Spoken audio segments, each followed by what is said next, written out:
नमस्कार दोस्तों, स्वागत है आपका आज के मुख्य समाचार में, जिसमें सबसे पहली और बड़ी खबर में आपको बताएंगे कि बिहार में कैबिनेट बैठक नहीं होने पर आरजेडी ने उठाए सवाल। कहा सरकार में सब कुछ ठीक नहीं है, जिसके बाद अब नीतीश कुमार की सरकार पर संकट की ओर आरजेडी ने इशारा कर दिया है। इसी के साथ दूसरी बड़ी खबर में आपको बताएंगे कि बिहार में भारत बंद को लेकर विपक्ष एकजुट, आपात सेवाओं को रखा मुक्त। और तीसरी बड़ी खबर में जिक्र होगा कि भारत बंद में कृषि कानून के खिलाफ सड़क पर उतरी कांग्रेस, राहुल गांधी और प्रियंका गांधी ने सरकार को घेरा। दोस्तों, हर एक खबर की गहराई में आपको ले जाएंगे, लेकिन उससे पहले अगर आप भी देश के किसानों के साथ खड़े हैं तो आप अभी इस वीडियो को लाइक कीजिए और इस लाल बटन को दबा के इस चैनल को फ्री में सब्सक्राइब करके घंटी बजाकर कमेंट में लिखिए जय हिंद। दोस्तों, रुक करते हैं तमाम बड़ी खबरों की तरफ।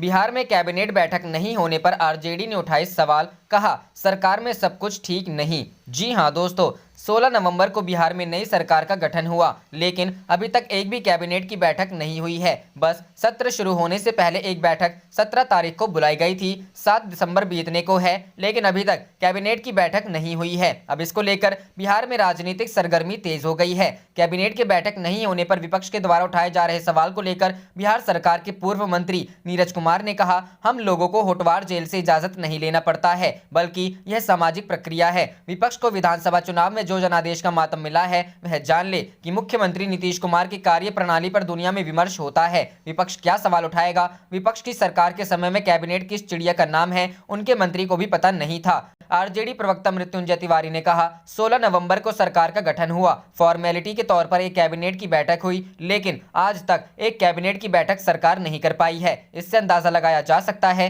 कि सरकार के अंदर किस तरह के मतभेद है। कुछ न कुछ गड़बड़ है, इसलिए सरकार कैबिनेट की बैठक नहीं कर पा रही है।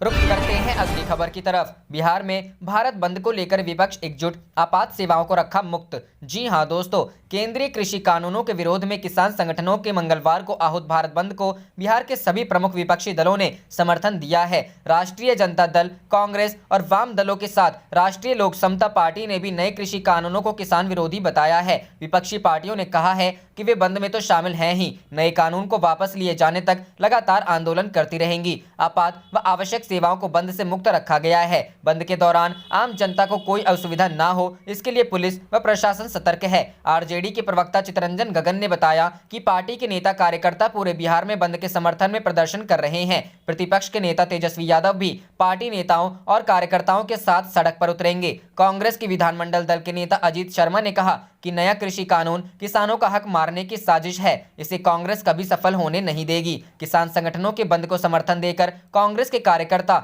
जिला व पंचायत स्तर तक इसे सफल बनाएंगे। आरएलएसपी के अध्यक्ष उपेंद्र कुशवाहा के मुताबिक सभी जिलों में भारत बंद को सफल बनाने के लिए पार्टी के तमाम नेता एवं कार्यकर्ता तैयार हैं। केंद्र सरकार को नए कृषि कानूनों को रद्द करना होगा। यह काला कानून किसान मजदूर विरोधी है। वाम दलों और आरएलएसपी ने सभी 38 जिलों के नेताओं एवं कार्यकर्ताओं को निर्देश दिया है कि वे बंद के दौरान आपात सेवाओं को बाधित नहीं करना है। भारतीय कम्युनिस्ट पार्टी माले के राज्य सचिव कुणाल, मार्क्सवादी कम्युनिस्ट पार्टी के राज्य सचिव अवधेश कुमार, भारतीय कम्युनिस्ट पार्टी के राज्य सचिव राम नरेश पांडे, फॉरवर्ड ब्लॉक के अमेरिका महतो और आरएलएसपी के वीरेंद्र ठाकुर ने संयुक्त रूप से बताया कि भारत बंद को सफल बनाने के लिए जिला व प्रखंड स्तर पर सारी तैयारियां की गई हैं। एम्बुलेंस, अस्पताल और मिल्क वैन समेत जनहित से जुड़ी सारी आपातकालीन सेवाओं को बंद से मुक्त रखा गया है।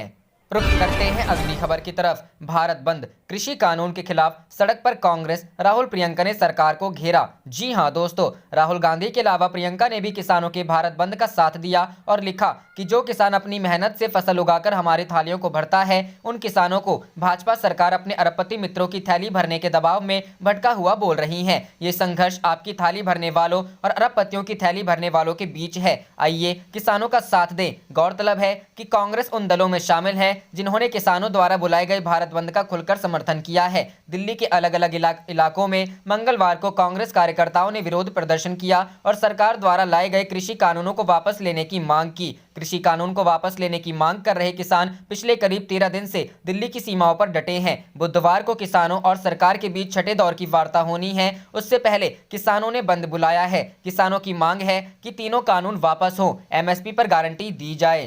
रुख करते हैं अगली खबर की तरफ। पंचायत चुनाव में कांग्रेस को भारी बढ़त, 580 सीटों पर चल रही आगे। जी हां दोस्तों, राजस्थान में पंचायत समिति और जिला परिषद सदस्यों के चुनाव के बाद मतगणना का काम जारी है। पंचायत और जिला परिषद चुनावों में कांग्रेस ने भाजपा पर बड़ी बढ़त बना ली है। पंचायत में कांग्रेस 586 सीटों पर आगे चल रही है, जबकि भाजपा केवल 532 सीटों पर आगे है। बीएसपी 3 पर आगे चल रही है, जबकि निर्दलीय उम्मीदवार 169 सीटों पर आगे है। जिला प्रधान के लिए रुझान केवल 13 सीटों के लिए है। कांग्रेस 10 पर आगे चल रही है, जबकि भाजपा सिर्फ 3 सीटों पर आगे है। रुख करते हैं अगली खबर की तरफ। पेट्रोल हुआ 90 रुपए के पार तो सुब्रमण्यम स्वामी ने अपनी ही सरकार पर साधा निशाना, कहा 40 रुपए होनी चाहिए कीमत। जी हां दोस्तों, देश में पेट्रोल और डीजल के दाम एक बार फिर आसमान छूने लगे हैं। कई शहरों में पेट्रोल 90 रुपए प्रति लीटर के हिसाब से बिक रहा है। ऐसे में लोगों को परेशानी हो रही है। इसके साथ ही अब बीजेपी को अपने ही नेताओं का विरोध झेलना पड़ रहा है। इस बीच बीजेपी नेता सुब्रमण्यम स्वामी ने भी पेट्रोल के बढ़ते दाम को लेकर सरकार पर निशाना साधा है। सुब्रमण्यम स्वामी ने पेट्रोल के दाम को लेकर सरकार पर निशाना साधते हुए एक ट्वीट किया। इसमें उन्होंने लिखा, पेट्रोल के दाम 90 रुपए प्रति लीटर पहुंचना भारत सरकार की ओर से देशवासियों का आश्चर्यजनक शोषण है। रिफाइनरी में पेट्रोल के दाम 30 रुपए प्रति लीटर होते हैं। इसके बाद सभी तरह के टैक्स और पेट्रोल पंप कमीशन मिलाकर इसमें 60 रुपए तक की बढ़ोतरी होती है। मेरी नजर में पेट्रोल को अधिकतम 40 रुपए प्रति लीटर के हिसाब से बेचा जाना चाहिए। बता दें कि दिल्ली में मंगलवार को पेट्रोल के दाम 83.71 रुपए और डीजल 73.87 रुपए प्रति लीटर है। वहीं मुंबई में पेट्रोल के दाम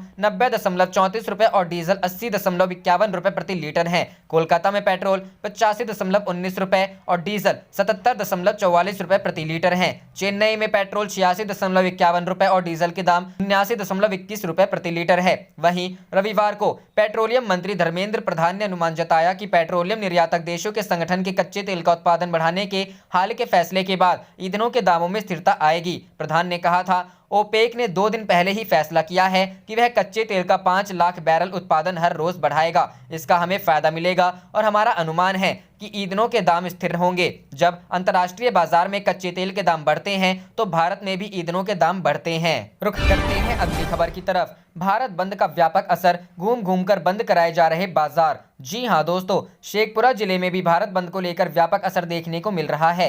सुबह से ही महागठबंधन के नेता सड़कों पर उतरकर सड़क जाम कर भारत बंद को सफल बनाने में लगे हुए हैं। वहीं सीपीआई, भाकपा माले और राजद के कार्यकर्ता सड़क पर उतरकर केंद्र सरकार के खिलाफ जमकर नारेबाजी कर रहे हैं। भारत बंद को सफल बनाए जाने को लेकर राजद विधायक भी मोर्चा संभाल लिए हैं। बंद समर्थक सड़कों पर उतरकर लोगों से भारत बंद को सफल बनाए जाने की अपील कर रहे हैं। राजद विधायक ने नया कृषि कानून को काला कानून बताया और केंद्र सरकार से कानून वापस लेने की मांग की।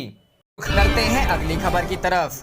तेजस्वी का ट्वीट, किसान झुक गए तो देश झुक जाएगा। जी हां दोस्तों, नेता प्रतिपक्ष तेजस्वी प्रसाद यादव ने किसान आंदोलन के मसले पर सरकार पर निशाना साधा है। कहा है कि किसान के बच्चे ही सीमा पर देश की रक्षा करते हैं। किसानों के अन्न से ही देश का पेट भरता है। अगर किसान के बेटे जवान और किसान स्वयं झुक गए तो देश झुक जाएगा। सोमवार को ट्वीट कर तेजस्वी ने कहा कि हम हर संघर्ष में दृढ़ता के साथ अन्नदाताओं संग कंधे से कंधा मिलाकर खड़े हैं। सरकार पर तंज कसा कि धनदाताओं के पिछलग्गुओं बिना अन्न क्या धन खाओगे। एक अन्य ट्वीट में बिहार को कई मानकों से नीचे रहने पर सरकार को आड़े हाथों लिया है। नेता प्रतिपक्ष ने कहा कि आईआईटी की ओर से किए गए सर्वे में बिहार की तथाकथित विकास की कहानी बयां हो रही है। आधारभूत संरचना हो या शिक्षा, स्वास्थ्य हो या कृषि, प्रदूषण हो या पलायन, हर मामले में बिहार का बुरा हाल है। अपराध चरम पर है, बेरोजगारी, विकास के मामले में बिहार फिसड्डी है। फिर भी सरकार का दावा है कि बिहार में विकास की गंगा बह रही है। अखिल भारतीय किसान कांग्रेस के राष्ट्रीय सह संयोजक व बिहार प्रभारी राजकुमार शर्मा एवं प्रदेश महासचिव आशुतोष रंजन ने केंद्र सरकार से 3 नए कृषि कानूनों को रद्द करने की मांग की। सोमवार को जारी बयान में दोनों नेताओं ने कहा कि इन कानूनों को रद्द करने को लेकर सभी जिलों व प्रखंडों में किसानों द्वारा विरोध किया जाएगा। उन्होंने कहा कि न्यूनतम समर्थन मूल्य किसानों का अधिकार है। रुख करते हैं अगली खबर की तरफ। किसानों के भारत बंद की शुभेच्छाएं अखिलेश, रंग लाई सपा की एडवांस रणनीति। जी हां दोस्तों, केंद्र की मोदी सरकार के द्वारा लाए गए 3 कृषि कानूनों के खिलाफ किसानों ने मंगलवार को भारत बंद का ऐलान किया है। अब इसे इत्तेफाक कहें या सोची समझी रणनीति के भारत बंद से एक दिन पहले सोमवार को सपा अध्यक्ष अखिलेश यादव किसानों के समर्थन में सड़क पर उतरकर धरने पर बैठे, जिसके लिए उन्हें गिरफ्तार किया गया। सपा की एडवांस रणनीति के चलते भारत बंद की सुबह सूबे में अखिलेश के धरने और गिरफ्तारी की खबर अखबार परिवारों में छाई हुई है। कृषि कानून के खिलाफ सपा ने किसान यात्रा निकालने का ऐलान किया था। किसान यात्रा में शिरकत करने के लिए सपा अध्यक्ष अखिलेश यादव को कन्नौज जाना था, लेकिन पुलिस ने उनके आवास पर देर रात से ही पहरा बिठा दिया और विक्रमादित्य मार्ग पर 3 जगहों पर बैरिकेडिंग कर पूरी तरह से सील कर रखा था। सोमवार दोपहर 10 बजे तक सपा कार्यकर्ता नजर नहीं आ रहे थे। इस दौरान सपा के विधान परिषद सदस्य आशु मलिक और राजपाल कश्यप जरूर आए, लेकिन उनके साथ ना तो कार्यकर्ताओं की कोई भीड़ थी और ना नेताओं की फौज। ऐसे में करीब 10:30 बजे आवास का गेट खुलता है और अखिलेश यादव अपनी गाड़ी पर सवार होकर तेजी से निकलते हैं। पुलिस अखिलेश रोकने की कोशिश करती, तब तक वह पहली बैरिकेडिंग तक पहुंच जाते हैं। इसके बाद अखिलेश अपनी गाड़ी छोड़कर पैदल चल पड़ते हैं और दूसरी बैरिकेडिंग क्रॉस कर जाते हैं। इसके बाद बदरियाबाग चौराहे पर पहुंचकर धरने पर बैठ जाते हैं, जहां आधे घंटे की झड़प के बाद पुलिस ने उन्हें हिरासत में लेकर इको गार्डन भेज दिया। इस दौरान सपा कार्यकर्ता सड़क पर उतरकर सरकार के खिलाफ नारेबाजी शुरू कर चुके थे। आप देख रहे थे आपका अपना चैनल जय हिंद जय भारत।